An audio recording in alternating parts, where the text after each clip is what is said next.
Hello வணக்கம் and welcome to cricket Indians நம்ம channel. இந்த வீடியோ நம்ம அதை பற்றி பார்க்க போகிறோம் அப்படின்னா டோட்டலாக இப்போ ஒரு விஷயம் மிகப்பெரிய லெவலில் ட்ரெண்ட் ஆகிட்டு இருக்குது. மீண்டும் மும்பை இந்தியன்ஸ் அணிக்கு வந்துட்டு நம்மளுடைய ரோஹித் சர்மா கேப்டன் ஆவார் அப்படிங்கிற மாதிரி ஒரு விஷயம் இப்போ வந்து வைரலாக போயிட்டு இருக்குது. காரணம் என்ன அப்படின்னா எஸ்ஆர்ஹெச்க்கு அகேன்ஸ்டாக நம்மளுடைய மும்பை இந்தியன்ஸ் டோட்டலாக ஒரு மிகப்பெரிய லெவலில் சொதப்பி அந்த இடத்துல வந்துட்டு ஒரு தோல்வி அப்படிங்கிற சந்திச்சாங்க. என்ன ப்ரோ சொல்கிறீங்க, மும்பை இந்தியன்ஸ் எங்கே சொதப்பினாங்க, வேறு லெவலில் தான் பேட்டிங் அவங்களும் ஆடினாங்களே, அவங்களும் ஆல்மோஸ்ட் 240+ அடிச்சாங்களே அப்படின்னு நீங்கள் சொல்லலாம். பட் 277 அப்படிங்கிறதுல அடிக்க வர்றது அவங்களோட பவுலிங் சொதப்பில் மிகப்பெரிய லெவலில் காட்டுது. ஸோ ஒரு கட்டத்தில் வந்து பார்த்தீங்கன்னா பவுலிங் அப்படிங்கிறதுலாம் கண்டிப்பாக பிரைமரி பிளேயர்ஸை வச்சு தான் அவங்க பவுலிங்லாம் போட்டு அசத்துனாங்களான்னு கேட்டால் கிடையவே கிடையாது. கிறிஸ் ஜார்டான், ஸோ அந்த மாதிரியான பிளேயர்ஸை வச்சு தான் மும்பை இந்தியன்ஸ் பிளே ஆஃப்ஸ் எல்லாம் ரீச் பண்ணியிருக்காங்க. ஸோ அப்படி இருக்கும்போது இப்போது அவங்களுடைய அந்த ஒரு கவரப்பார ஒரு லைனப்க்கு என்ன ஆச்சு அப்படின்னு சொல்லி ஒரு மிகப்பெரிய டிஸ்கஷனே வந்து நேற்று வந்து போயிருக்கு. யார் யார் கிடையாது அப்படின்னு பார்த்தீங்கன்னா கோச்சு அந்த இடத்துல திலக் வர்மா இருந்திருக்காரு, ஸோ மகேல ஜெயவர்தன் இருந்திருக்கார், மலிங்கா இருந்திருக்கார், ரோஹித் சர்மா. அந்த இடத்துல பிளேயர் அப்படின்னு பார்த்தீங்கன்னா ரோஹித் சர்மா, திலக் வர்மா மட்டும்தான் இருந்திருக்காங்க. மீதி டாப் மேனேஜ்மெண்ட் அஃபீஷியல்ஸ் எல்லாருமே அந்த இடத்துல இருந்திருக்காங்க. ஸோ டோட்டலாக இந்த இடத்துல நிறைய விஷயங்கள் ஆக்வர்டாகவும் ராங்காகவும் போயிருக்கு. ஏன்னா பவுலிங் லைனை பொறுத்த வரைக்கும் ஃபஸ்ட்டு மேட்சே வந்து துஷாரா விளாடுவார்னு எதிர்பார்க்கப்பட்டுச்சு. பட் துஷாரா விளாட லூக்குட் ஆடினார்.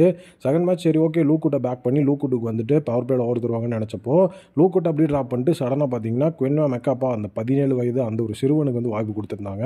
ஸோ இது எல்லாமே ஓகே தான். 17 இயர்ஸுக்கு வந்துட்டு அந்த ஒரு பையனுக்கு நம்ம வாய்ப்பு கொடுக்குறோம் அப்படிங்கிறதெல்லாம் ஓகே.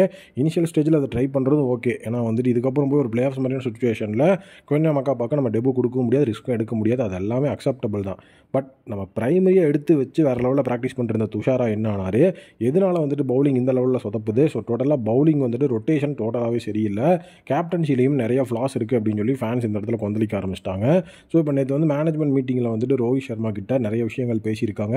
ஸோ அதனால் வந்து ரோஹித் சர்மா மறுபடியும் கேப்டன் ஆவார் அப்படின்னு ஒரு ட்ரெண்டிங் ஆகிட்டு இருக்கு. நிறைய இடத்துல அதை பற்றி வீடியோஸும் போட்டிருக்காங்க. ஸோ கண்டிப்பாக வந்துட்டு ஆஸ் எம்ஐ சேனலில் இதை பற்றி நானும் பேசி ஆகணும். ஸோ ரோஹித் சர்மாவை பொறுத்த வரைக்கும் அவர் கேப்டன்சிலேருந்து ஸ்டெப் டவுன் ஆனது தான்.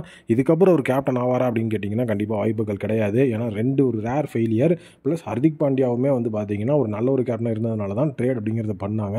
பட் எம்ஐ வர்சஸ் ஜிடி அப்படின்னு பார்க்கும்போது ஸோ எம்ஐயோட அட்மாஸ்பியர் வேறு, ஜிடியோட அட்மாஸ்பியர் வேறு. ஸோ டோட்டலாக இங்கே வந்து ஹர்திக் பாண்டியாவுக்கு ஓனர்ஸ் அது மட்டும் இல்லாமல் மேனேஜ்மெண்ட்டோட சப்போர்ட் இருக்குது. பட் ஆனால் ஜிடியை பொறுத்த வரைக்கும் மேனேஜ்மெண்ட் என்ன சொல்கிறாங்களோ அதுதான் வந்து ஃபைனல்.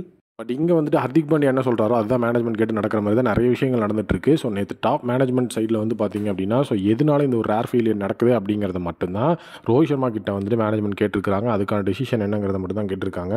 ஸோ மற்றபடி பெருசாக வந்து வேறு எதுவுமே கேட்கல.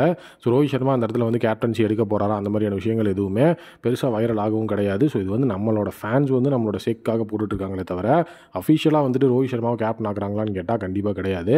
ஸோ அது வந்துட்டு எதுக்கப்புறம் நடக்காது அப்படிங்கிறத உண்மையான விஷயம்.